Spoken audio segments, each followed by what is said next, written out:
At 11:18 local time, two ballistic missiles lifted from Iran's southern coastline and raced toward the southern entrance of the Strait of Hormuz. Inside the U.S. escort formation, alarms flashed across the screens of Arleigh Burke-class destroyers as the USS Abraham Lincoln continued flight operations only miles away. Within seconds, the Aegis combat system began tracking the inbound threats, while E-2D Hawkeye aircraft pushed fresh radar data through Link 16. Then came the blast. A sharp explosion over the water as one missile broke apart far outside the carrier group's defensive perimeter. Iranian media claimed the Lincoln had been hit, but on deck, F/A-18 Super Hornets were still launching into the sky. Before we break down how Project Freedom turned into a direct confrontation in the Strait of Hormuz, make sure to subscribe to the channel for more military analysis and battlefield updates.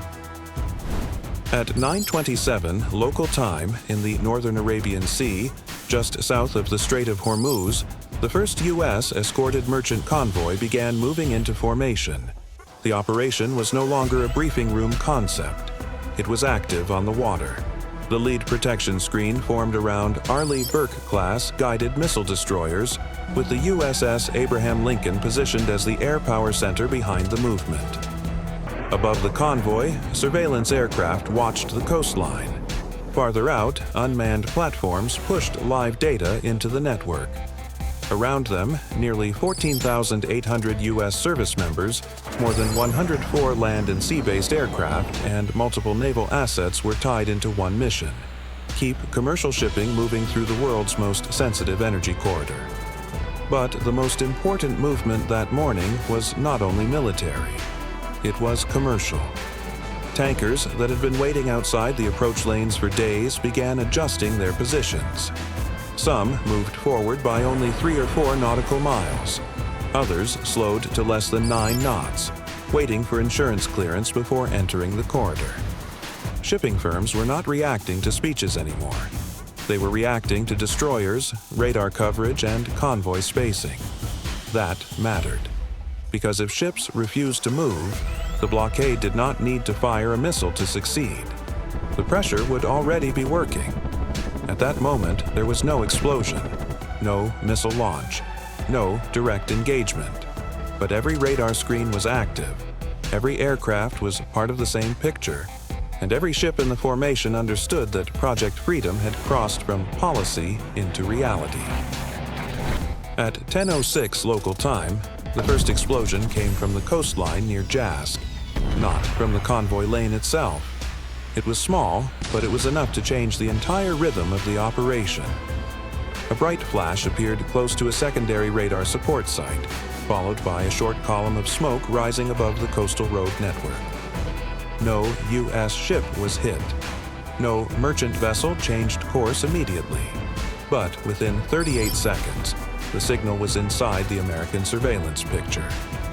An RQ-4 Global Hawk at high altitude marked the heat signature. An E-2D Advanced Hawkeye pushed the update into the shared network. Through Link 16, every major platform in the escort formation received the same warning at nearly the same time. The question was not whether the blast had caused damage. The question was why it happened at that exact moment. From the American side, it looked less like a battlefield strike and more like a test. A controlled shock.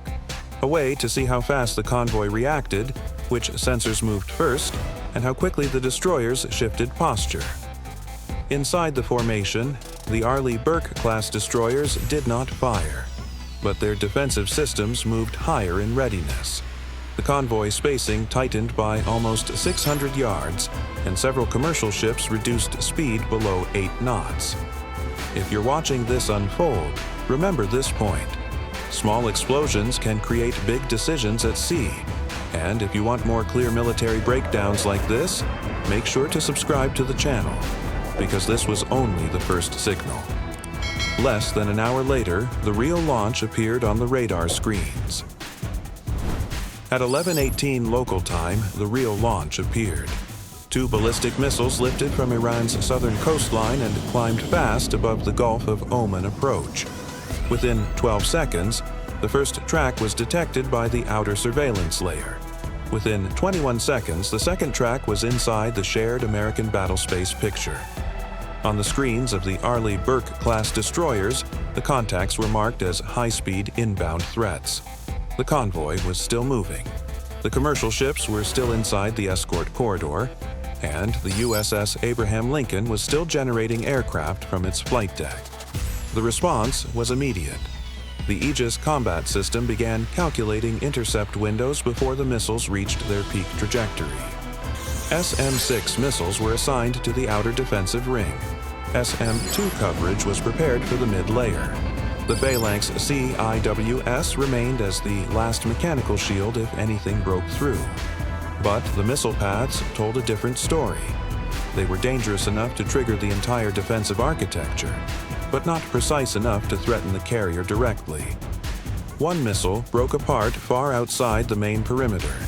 The second fell into open water several miles from the escort screen, sending a white column upward before disappearing beneath the surface. Then the information war began. Iranian state media claimed the USS Abraham Lincoln had been targeted successfully, but the operational picture did not match the announcement. The carrier was not hit. The destroyers remained in formation, and from Lincoln's deck, F/A, 18E/F, Super Hornets continued launching while EA-18G Growlers stayed airborne over the transit corridor. That was the real message hidden inside the moment. Iran had fired. That part was real. But the strike did not break the convoy, did not stop flight operations, and did not push Project Freedom out of the strait. The launch was not a decisive blow. It was a signal fired into a battlefield where every sensor was already watching. At 11:31 local time, 13 minutes after the missile launch, the American formation was no longer reacting to a single event. It was building a complete picture of the coastline. The E-2D Advanced Hawkeye was still orbiting above the convoy route, pushing radar coverage across more than 410 nautical miles from its patrol point. Below it, the Arleigh Burke-class destroyers were feeding their own sensor data into the same network. Far above the Gulf of Oman, an RQ-4 Global Hawk continued scanning the roads, launch zones, and coastal facilities around Jask. Every update moved through Link 16 in seconds. That was the difference. Iran could still fire missiles. It could still move launchers along coastal roads. It could still activate radar sites for short windows. But every time one of those systems came alive, it created a signal. And once that signal appeared, the American network could mark it, track it, and pass it across the entire formation almost instantly. The EA-18G Growler made that problem even worse for Iran. It was not there to create a dramatic explosion. Its role was quieter and more important. It attacked the information environment itself, the radar picture, the targeting data, and the communication links that a missile battery needs before a launch becomes accurate. Iran's anti-ship arsenal was still serious. The C-802 Noor, older HY-2 coastal systems, and maritime strike ballistic missiles could not be ignored. Fired in large numbers from different angles, they could create real danger for any naval force. But weapons are only one part of the equation. A missile without clean tracking data is not a strategy. A launcher without a reliable command chain is not a complete threat. And by 11:31, that was the weakness Project Freedom was exposing. Iran still had pieces of a powerful system, but the system itself was under pressure. At 12:04 local time, the threat changed shape. It was no longer a ballistic missile rising from the coastline. It was no longer a radar site lighting up near Jask. It was smaller, faster, and much closer to the ships that Project Freedom was trying to protect.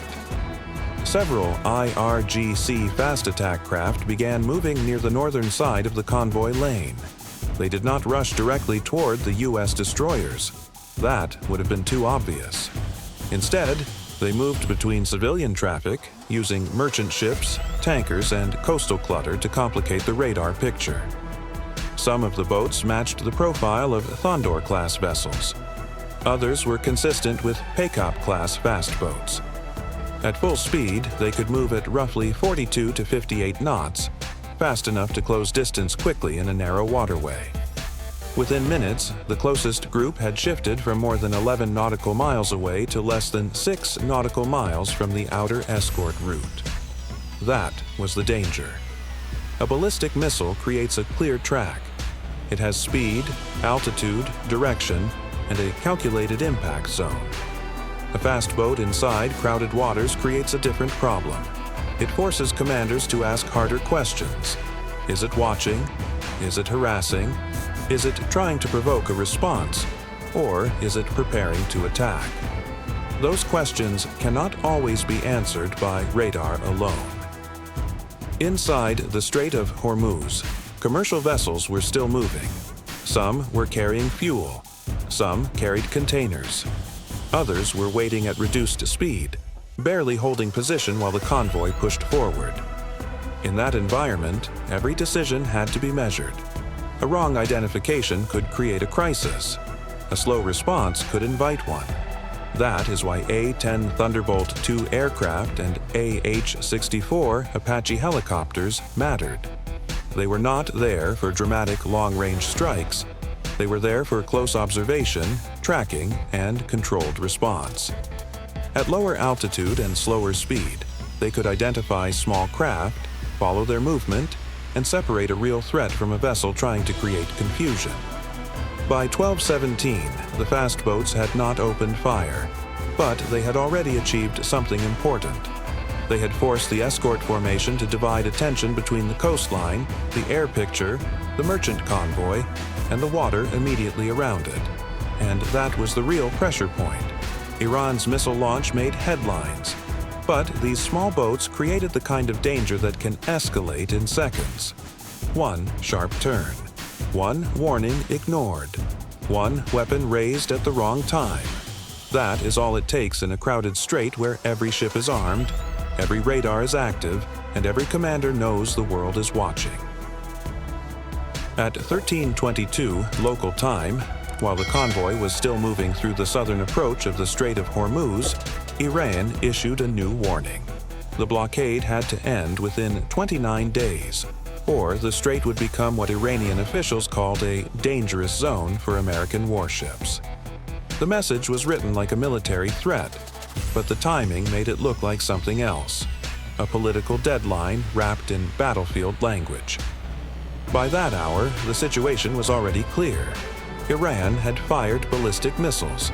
The missiles had not reached the USS Abraham Lincoln. The carrier had continued launching aircraft. The Arleigh Burke-class destroyers had held formation. The first merchant convoy had not turned back. And Project Freedom was still active. That mattered more than the statement itself. Iran still had options. Its C-802 Nor missiles remained a real concern. Older HY-2 coastal systems still gave the shoreline another layer of pressure. The fast boats, especially Condor-class and Paycop-class vessels, could still create dangerous moments inside crowded waters. And the naval facility at Jask remained one of the most sensitive points on the map. But there is a difference between having weapons and having a complete system. To stop a convoy protected by destroyers, aircraft, surveillance drones, electronic warfare platforms, and a carrier strike group, Iran would need more than isolated launches and close-range harassment.